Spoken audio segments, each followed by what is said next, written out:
Once again good morning students. अब जो हम डिस्कस करने वाले हैं महाभारत के बारे में, वो I guess is one of the most debatable topics still today, and people do discuss and lot of people are the critics of Mahabharat. एक क्रिटिकल एनालिसिस होता है एंड पीपल से महाभारत फेक है, माइथोलॉजी है। Even you know your first prime minister mister Jawaharlal Nehru did said Ramayana and Mahabharata are nothing but the mythologies which the Indian believe. So अब अगर prime minister, first prime minister country का ये बात कहे तो that means there is a huge line of people who believe that Mahabharata was nothing but a mythology. Do you also believe the same? लगता होगा ना, कभी कभी स्टोरीज सुन करके। द्रौपदी के चीरहरण की स्टोरी सुनिए तो एक तरफ से दुर्योधन साड़ी खींच रहा है, दूसरी तरफ से कृष्ण साड़ी दे रहे हैं, कैसे पॉसिबल है ये। या दूसरी कहानी हिडिम्बा का जो पूरा वर्णन है, राइट, तो वो एक राक्षसी है। कैसे राक्षसी, क्या राक्षस एग्जिस्ट भी करते हैं? Is that really possible? किन्हें हम राक्षस कह रहे हैं? तो that kind of questions. Then जो तीर कमान आप सुनते हैं, राइट, जो ब्रह्मास्त्र की बातें सुनते हैं, क्या सच में ऐसा ऐसा पॉसिबल होता है? Is that really? सो ऐसे बहुत सारे क्वेश्चंस हैं जो क्रिएट होते हैं। बट क्योंकि हम महाभारत को यहाँ पे कोई एज अ रिलीजियस अकाउंट नहीं देख रहे जिसमें भगवानों की कहानियाँ दी गई हों and we have to believe in that कि अरे ये भगवानों की बात है, we have to be very sensitive about it. As a student of history, it is your prime duty to always think with a rational mindset, that when you hear about something, rather than blindly believing in it, or rather than just thinking everything from a religious perspective, it is your duty, students, to think from a rational angle. Is that really possible? In what basis are we saying something like that? So talking about the first and prime question that relates to Mahabharata is, who is the author of Mahabharata? Why does this question come? ये तो बड़ा simple question है। Author कौन है? वेद व्यास है। इसमें क्या पता करना है? इसमें पता ये करना है दैट जो ब्रिटिश अकाउंट्स हैं, they questioned and they called Mahabharata as mythology because it is an epic. You do know that Mahabharata is the longest epic in the world, right? That contains 1,00,000 verses. 1,00,000 श्लोक लिखना, जो आप में से poem लिखने वाले होंगे, स्टोरीज लिखने वाले होंगे, या कुछ लिखने के लिए भी बैठते होंगे, और either the one who are actually writing the online video lectures and all these things, उन्हें ये बहुत अच्छे से समझ में आता होगा कि 20-22 पेज, 30 पेज, 100 पेज लिखना भी कितनी बड़ी बात है। It take so much of time. हाथ दर्द करने लगता है लिखते लिखते। ऐसा नहीं है हमने लिखा नहीं तो हमें पता नहीं, हमने भी लिखा है कभी लाइफ में, तो हमें भी पता है कि या हाथ में दर्द होता है when you right a lot. इतना सारा वेद व्यास ने 1,00,000 श्लोक निकाले। Was it really possible for an ordinary human being to write that many verses in his lifetime, to think that much and try to write it so much? It looks like that trying to think about so many characters in one single story and trying to place all of them together, it not just Pandavas, not just Kauravas, all of them, so many associated character. Is it really possible for one brain to imagine all these things? So Britishers did said that no, they don't believe it. But it was Mr. V.S. Suktankar who did a fine research on this and find out the following conclusion. So the conclusion was that you do know that India has a huge history of oral tradition, right? In Gurukul also the sages used to sit among with the students and they used to pass Vedas orally. Because Rigveda जब लिखे गए, ये पूरी तरह आप मान नहीं सकते हैं कि ऋग्वेदिक एज 1500 BCE की हो सकती है। ये बिल्कुल पॉसिबल है कि ऋग्वेद की लिखे जाने से पहले ऋग्वेद एग्जिस्ट नहीं करता था, ये आप कैसे कह सकते हैं? सो must be the sages must have learned it by heart, और उस चीज़ को वो पास करते होंगे, क्योंकि ये एक ट्रेडिशन ही था इंडियन गुरुकुल सिस्टम का, that sages use to pass out everything orally to their students, and that is how examination भी ऐसे ही होते थे, when orally students use to recite entire Vedas and that is how they use to pass the examination. So VS. Sukthankar की committee ये मानती है कि महाभारत भी बेसिकली एक ओरल ट्रेडिशन था। 500 BCE when this story happened in the कुरु महाजनपद। अब कुरु महाजनपद एग्जिस्ट करता है, ये देखने के लिए मौर्यन डायनेस्टी के बारे में पता होने वाले सारे रिसोर्सेज काफ़ी हैं, बुद्धिस्ट टेक्स्ट काफ़ी हैं, मेगास्थनीज की इंडिका काफ़ी है, बिकॉज हर जगहों पे कुरु डायनेस्टी का, कुरु महाजनपद का मेंशन ज़रूर है। So when it is mentioned, that means कि Kuru Mahajanpad is not mythological, it's not a myth. There is a Mahajanpad called Kuru which existed. चलो मान लिया एक महाजनपद था, हो सकता है बाकी की कहानी मनगढ़ंत हो। तो इसको प्रूव करने के लिए वी.एस. सुक्तंकर ने अब डेट वाइज देखिए कैसे प्रूव किया है। सो 200 BCE it was believed that Mr. Ved Vyas did wrote down Mahabharat, right तो वेद व्यास ने महाभारत नाम का एक अकाउंट लिखा जिसमें उन्होंने किताब की शुरुआत के पहले पन्ने में ही लिखा कि मैं जो लिखने जा रहा हूँ वो कुरु वंश का इतिहास है, और पहली बार इतिहास शब्द का यूज किया, और इतिहास शब्द से मतलब ही बताया कि ऐसा ही हुआ था। तो ऐसा ही हुआ था जब कह दिया तो माइथोलॉजी तो वो डेफिनेटली अपनी तरफ से बिल्कुल नहीं लिख रहे हैं, दैट मीन्स वो कोई फिक्शनल स्टोरी नहीं लिखने जा रहे हैं, he is making it very clear what he is writing is a non fictional account, right. So 200 BCE Ved Vyas did wrote down Mahabharat. अब क्वेश्चन ये आया, ब्रिटिशर्स ने क्वेश्चन किया कि अगर 200 BCE में वेद व्यास ने महाभारत लिखी थी तो क्या वेद व्यास कोई बहुत बड़े ज्ञाता थे जिनको 500 BCE में जो हो रहा है वो भी पता है? How is it possible that 300 years before something happened and you still remember it? It is possible because the tradition is oral. So Vyas is an institution. You do know how Vyas is connected to the family of Kuru dynasty, right? So Vyas already knows what is the history of Kuru dynasty. And this tradition was passing from one Vyas to another. So गोत्र में ये tradition pass होता जा रहा है because ये पूरी एक lineage है, और इस पूरे गोत्र ने एक बीड़ा उठा लिया, एक काम उठा लिया that we have to write down Mahabharat. We have to write down the history of this dynasty. So it was orally passed from one generation to another, and in 200 BCE, the generation of Vyas, the person who called himself as Ved Vyas, decided to write it down. That is how Ved Vyas is called as the author of Mahabharat. But we can definitely say the Vyas Gotra actually started writing the entire Mahabharata, and thus orally they started passing. Until 200 CE, the entire composition of Mahabharata of 10,000 verses was found. Now 10,000 verses composition tell us about the clash. There was a clash between Kauravas and Pandavas, who are the brothers in Kuru dynasty.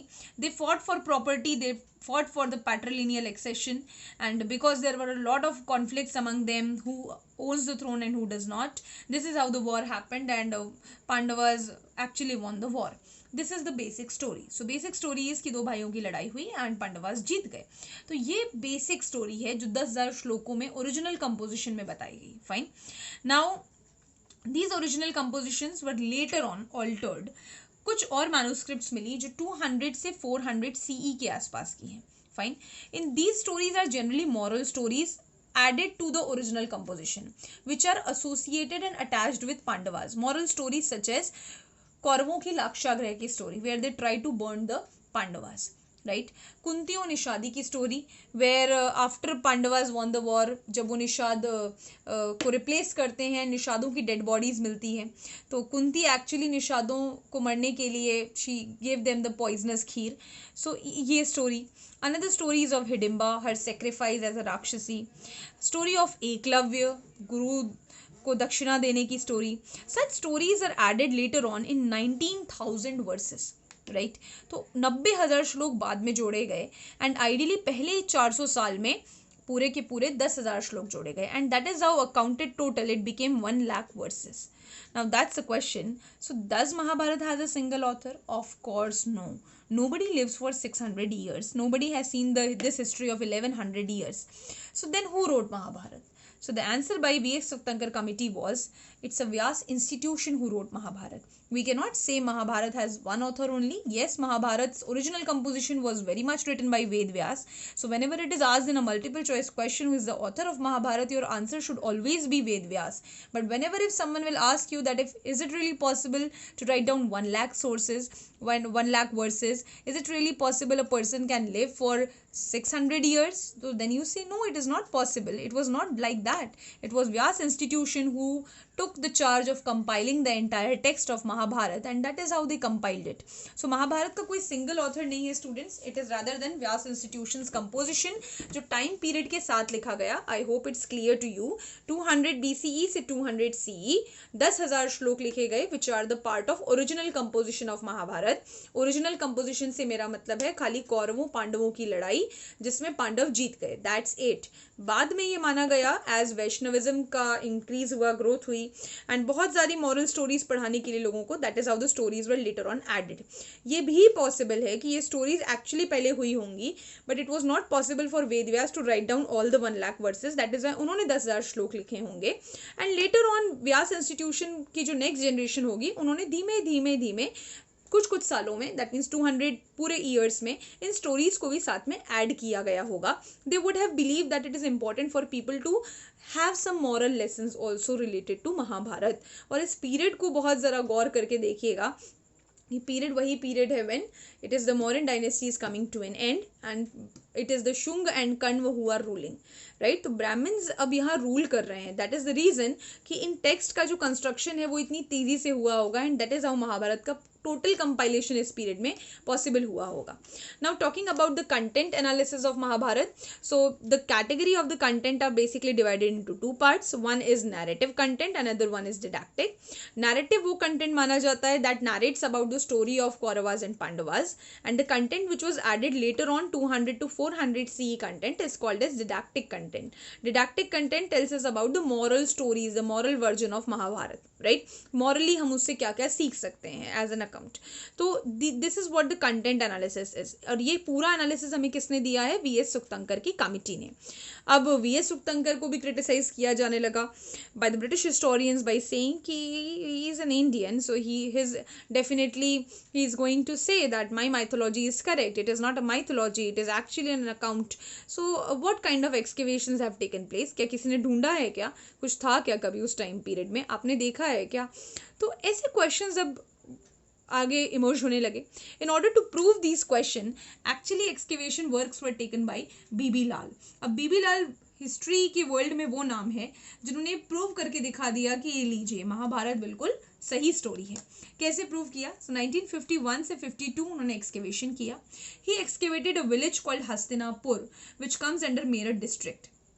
He proved it geographically that Hastinapur is the same region which is mentioned by Ved Vyas in his original composition that says that कि on Ganga Yamuna Doab, that is how the town is being built. तो Ganga and Yamuna के दोआब पे जो reason बना है वही हस्तिनापुर है. और जियोग्राफिकल उन्होंने प्रूव भी किया क्योंकि गंगा इधर की तरफ है एंड दिल्ली के पास यमुना है, you do know, and Delhi के पास मेरठ है. सो दैट इज हाउ उस दोआब के बीच में जो बना हुआ है वही हस्तिनापुर है. तो जियोग्राफिकली तो उन्होंने ये प्रूव करके दिखाया कि हाँ हस्तिनापुर है. अब आर्कियोलॉजिकली देखिए उन्होंने कैसे प्रूव किया. So he excavated 5 layers. Fine. By stratigraphy if you know Indus valley में पढ़ा है, layer wise study. So layer wise excavation उन्होंने किया और 5 लेयर ढूंढ के निकाली हस्तिनापुर के नीचे. Now in the second layer he found out there were lot of mud bricks, there were plaster walls which were used and a lot of pottery. This all things they belong to the period of 500 BCE. It means 500 BCE में इन सारी चीज़ों का मिलना ये clearly indicate करता है कि Hastinapur 500 BCE में एग्जिस्ट करता था. फाइन. पहला proof. Second proved that in third layer that also belong to the period of 500 to 450 BCE. Fine. 50 साल का एक थोड़ा सा डिफरेंस है इस लेयर में.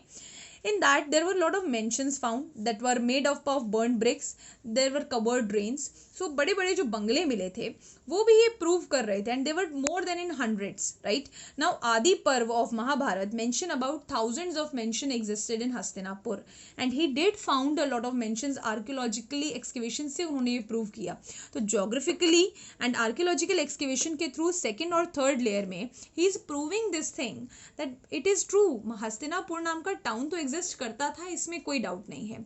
सो when people ask that whether Mahabharata is authentic और not, that all leads to us to a single question: shall we ignore all these things? Is V.S. Subthankar a mad person or B.B. Lal is a mad person?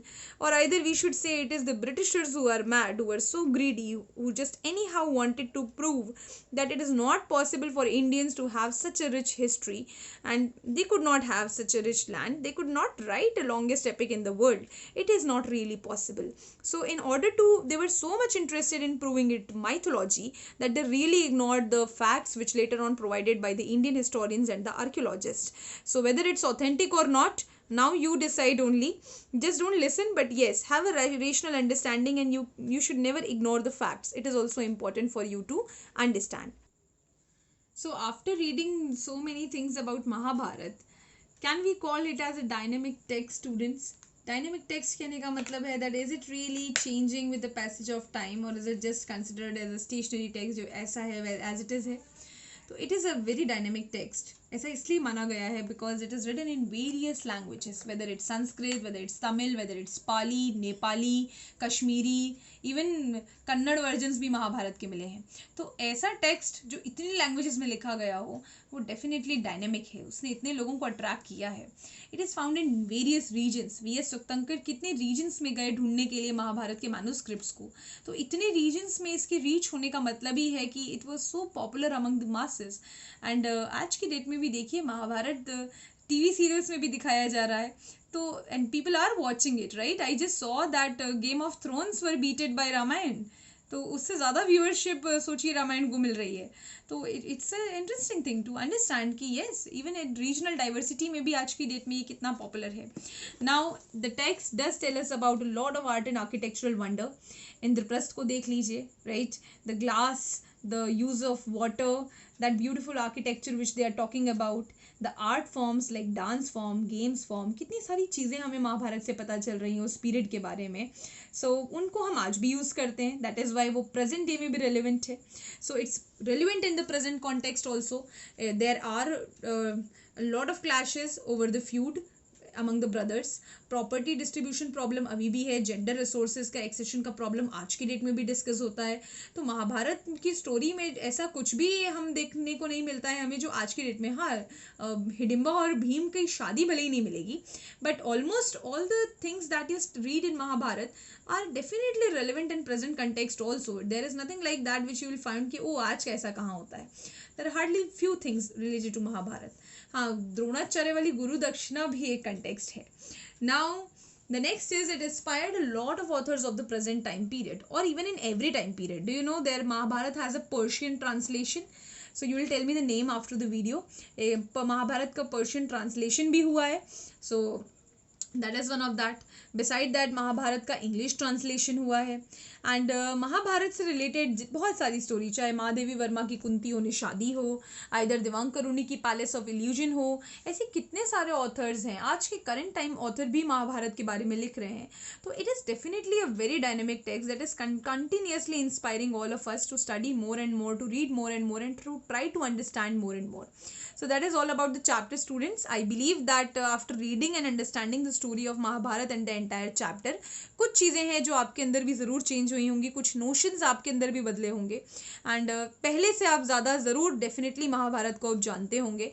And अब आपसे अगर कोई महाभारत के बारे में debate करे तो आपके पास डेफिनेटली कुछ स्ट्रॉन्ग आर्ग्यूमेंट्स हैं देने के लिए और प्रूव करने के लिए कि yes, Mahabharata is not a mythology, rather than it's an actual incident that happened, that occurred, might have been exaggerated a little more just to make it interesting for the general public, but you cannot call it as a myth. It is something that did happen. So that's all for today, and that is all about the chapter. If there is any doubt, please do ask. Thank you so much.